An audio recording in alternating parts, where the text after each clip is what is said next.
गुजरातच्या राजकोटमधल्या गेम झोनमध्ये आगीचं तांडव, 24 जणांचा होरपळून मृत्यू, मृतांमध्ये 12 लहान मुलांचा समावेश।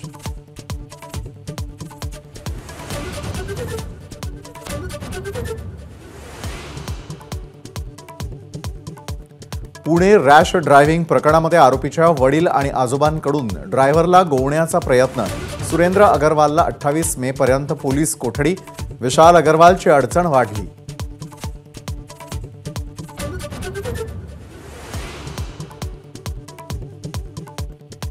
सायन हॉस्पिटलचे डीन राजेश डेरे यांच्या कारच्या धडकेत 60 वर्षीय महिलेचा मृत्यू, डेरेंना पोलिसांनी केली अटक।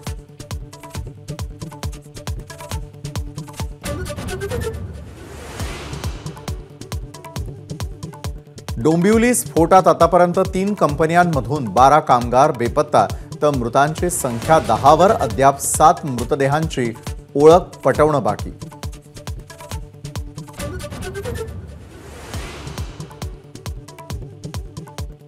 उद्धव ठाकरेंच्या परदेश वारीवर एकनाथ शिंदे आणि आशिष शेलारांची टीका, तर चोरलेले आमदार सांभाळण्यासाठी शिंदे वर्षावर बसतात, सुनील राऊतांचा पलटवार।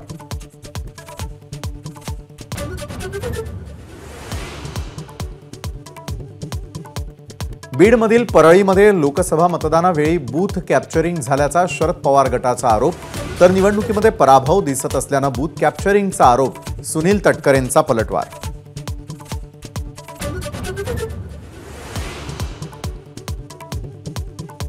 राज्यातल्या अनेक भागात दुष्काळाचं संकट गहिरं, मराठवाड्यामध्ये पिण्याच्या पाण्यासाठी वणवण, धरणं आटली, नद्या कोरड्या ठाक।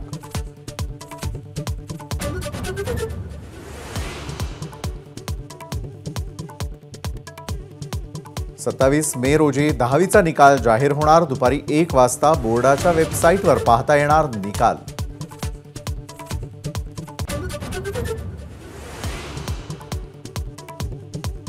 सहाव्या टप्प्यात 58 जागांसाठी 59% मतदान, पश्चिम बंगालमध्ये तब्बल 78.19% मतदान, तर उत्तर प्रदेशात सर्वात कमी 54.48% मतदान।